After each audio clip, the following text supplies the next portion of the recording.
muda, pernahkah kalian bertanya-tanya kenapa kebijakan pemerintah kadang tidak berhasil seperti yang diharapkan? Kenapa masyarakat bisa membaca langkah pemerintah dan malah menggagalkan rencana ekonomi? Hari ini kita akan membahas aliran ekonomi yang revolusioner, rational expectations atau RATEX, teori yang mengubah cara kita memahami perilaku ekonomi masyarakat. Ceritanya dimulai pada era 70-80-an ketika teori Keynesian yang selama ini diandalkan mulai gagal total. Kebijakan fine tuning yang belum ampuh tiba-tiba tidak mempan lagi menghadapi krisis ekonomi. Para ekonom mulai bertanya, ada apa sebenarnya? Jawabannya sederhana tapi revolusioner. Masyarakat belajar, mereka tidak lagi pasif menerima kebijakan, tapi aktif memprediksi dan mengantisipasi langkah pemerintah. Inilah yang melahirkan aliran New Wave atau Rational Expectations, teori yang mengakui bahwa masyarakat itu cerdas dan rasional. Bayangkan ekonomi seperti permainan catur. Setiap langkah pemerintah akan diantisipasi oleh pemain lain, yaitu masyarakat. RATEX berdasarkan pada pemahaman bahwa masyarakat membuat prediksi yang rasional berdasarkan semua informasi yang tersedia. Mereka belajar dari pengalaman masa lalu dan tidak mengulangi kesalahan yang sama secara sistematis. Yang paling penting, setiap orang akan bertindak rasional untuk melindungi kepentingan diri mereka sendiri. Contoh nyatanya, pada tahun 1983, di Indonesia mengalami devaluasi rupiah karena harga minyak turun. Di tahun 1986, situasi serupa terjadi. Dan apa yang terjadi? Masyarakat langsung ramai-ramai tukar rupiah ke dolar sebelum pemerintah mengumumkan devaluasi. Ini membuktikan masyarakat belajar dan mengantisipasi. Siapa dalang di balik teori revolusioner ini? John Wood adalah pionir pertama yang memperkenalkan konsep ini pada tahun 1961 melalui papernya yang berjudul Rational Expectations and Theory of Price Movements.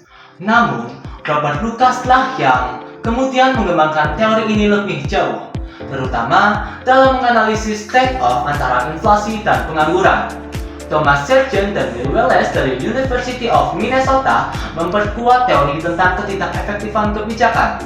Sementara Robert Barrow dari University of Rochester menjadi pendukung setia teori ini. Robert Lucas bahkan pernah berkata, "As an advice-giving profession, we are way over our heads." Artinya, para ekonom sebenarnya tidak tahu pasti bagaimana masyarakat akan bereaksi. Lalu, apa dampaknya bagi kebijakan pemerintah? RATEX mengatakan kebijakan pemerintah tidak efektif karena beberapa alasan mendasar. Pertama, ada yang disebut policy ineffective proposition. Jika masyarakat sudah bisa memprediksi kebijakan, maka dampaknya jadi tidak berguna. Kedua, faktor keterlambatan atau lag factor membuat kebijakan sering datang terlambat dan malah memperburuk situasi. Yang ketiga, muncul kekuatan kontra, kebijakan di mana masyarakat akan melawan dengan tindakan yang berlawanan.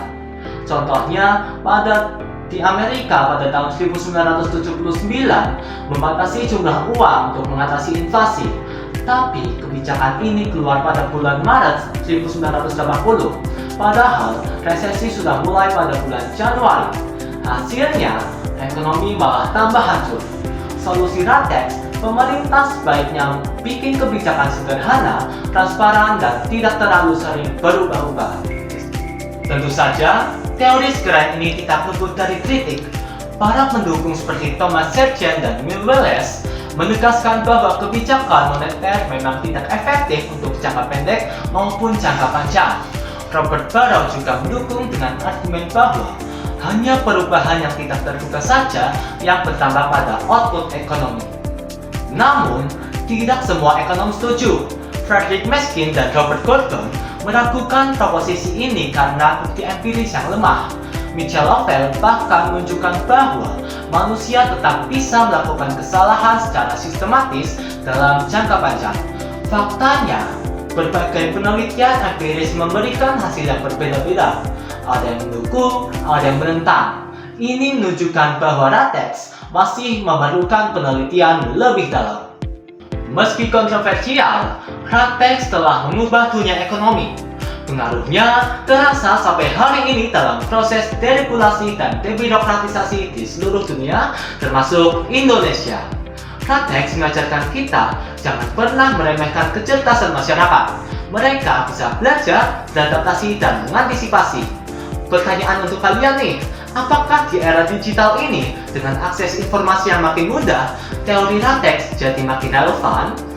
Drop pendapat kalian di komen ya. Jangan lupa like, subscribe, dan share video ini ke teman-teman yang suka ekonomi.